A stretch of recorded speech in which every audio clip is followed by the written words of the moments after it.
Assalamualaikum warahmatullahi wabarakatuh. Hamdan wa syukranillah, salatan wa salaman ala rasulillah. Kita berlanjut, alhamdulillah, pada video terakhir ini atau video ke-11 kita akan membahas tentang tafsir Muhammad Syahrur. Namun sebelum membahas tentang tafsir Muhammad Syahrur ini, seperti biasa kita perkenalkan terlebih dahulu siapa itu Muhammad Syahrur sebenarnya. Muhammad Syahrur ini merupakan seorang pemikir yang bersifat liberal, jadi agak bebas. Beliau berasalkan dari Damaskus, Syria, yang dilahirkan pada 11 April 1938 di Damaskus, Syria. Sejak masa belianya Syahrul terkenal dengan seorang anak yang cerdas dan juga cemerlang. Jenjang pendidikan Syahrul ini sebagaimana yang kita alami, jadi beliau bersekolah di Madrasah Ibtidaiyah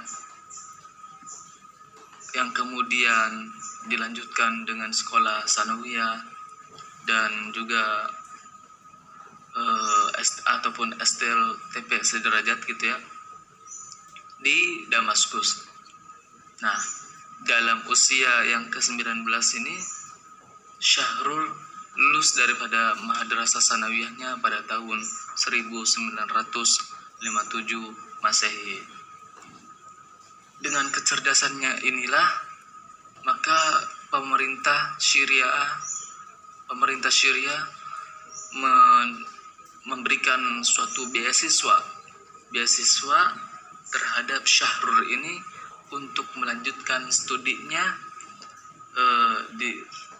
di Moskow dalam bidang teknik sipil atau Al-Handasah Al-Madaniyah pada bulan Maret tahun 1957 Masehi. Nah, jenjang pendidikan yang ditempuhnya selama 5 tahun mulai 1959 hingga dapat meraih gelar S1 pada tahun 1964 Masehi.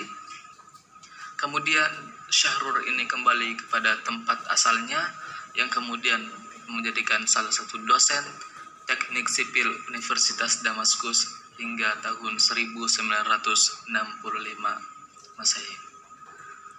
Jika melihat daripada latar belakangnya, Syahrul ini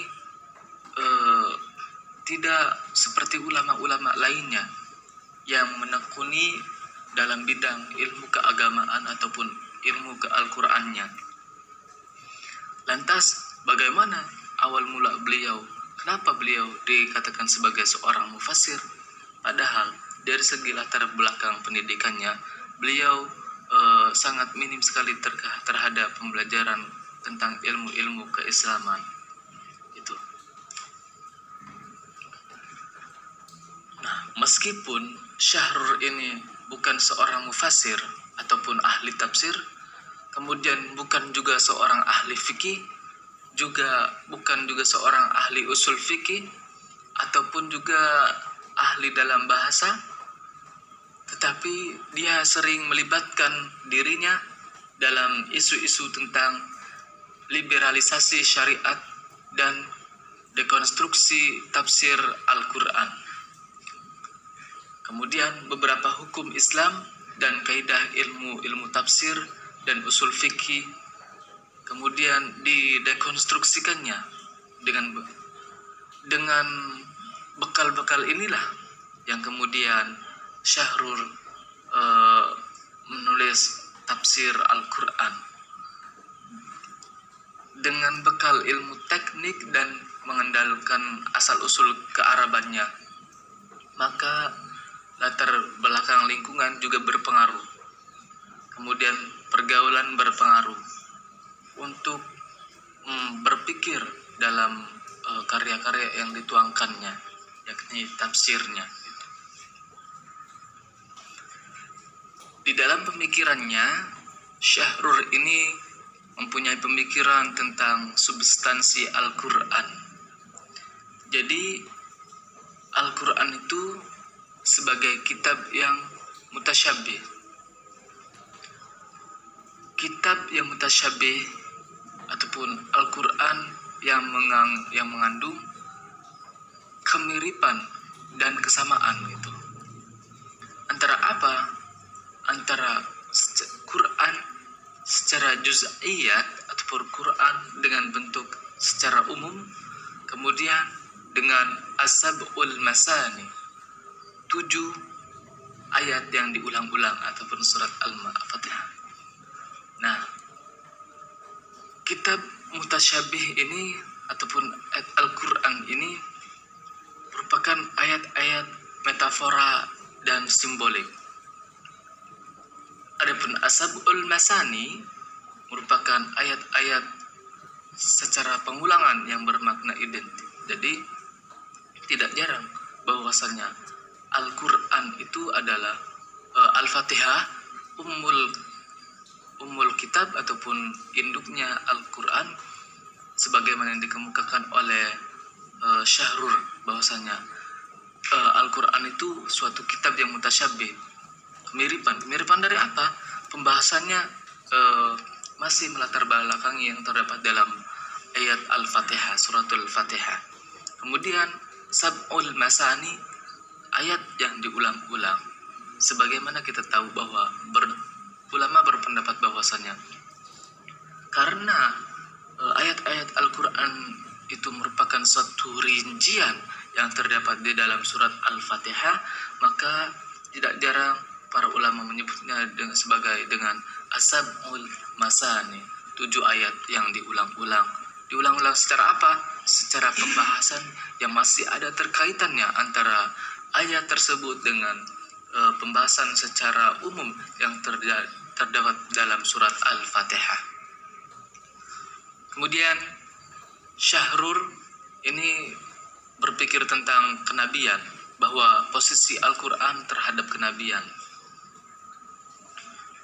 Beliau mengukakan bahwasanya Al-Quran adalah al-ayat al-bayyinat, bahwa Al-Quran itu merupakan suatu ayat yang di dalamnya berisi tentang keterangan-keterangan. Dan di waktu yang secara bersamaan adalah kenabian Nabi Muhammad SAW. Karena seluruh ayat Al-Quran merupakan suatu kabar atau berita tentang hakikat kebenaran, maka seluruh ayat Al-Quran adalah mutasyabbihat, menyerupakan. Karena itu Syahrur ini menerima takwil bukan tafsir. Jadi beliau mengemukakan bahwa takwil itu bukan sama dengan tafsir. Takwil merupakan suatu hal yang beda daripada tafsir. Di samping Al-Quran merupakan sebagai as-sab'ul masani yang mengandung suatu kemutlakan dalam substansi, dalam pemahamannya. Kemudian Nabi Muhammad SAW adalah Al-Quran. Beliau mengatakan bahwasannya Nabi Muhammad adalah Al-Quran. Kenapa? Karena adanya keterkaitan antara Al-Quran dengan diutusnya Nabi Muhammad SAW yang merupakan sebagai bayin, bahwa tujuan daripada Nabi Muhammad SAW diutus ini adalah litubayyina linnas, untuk menjelaskan kepada umatnya ataupun manusia-manusia. Kemudian teori penafsiran yang digagas oleh Syahrur ini adalah teori ubud. Teori udud. Udud itu merupakan suatu batasan yang merupakan konsep penting untuk menjawab suatu tantangan zaman secara kontemporer. Dan konsep istiqomat itu merupakan lurus ataupun selalu kontinu, itu yang dinamakan dengan istiqomat. Kemudian al-hanifiyat, dapat berbelok. Inilah teori penafsiran yang digagas oleh Muhammad Syahrur.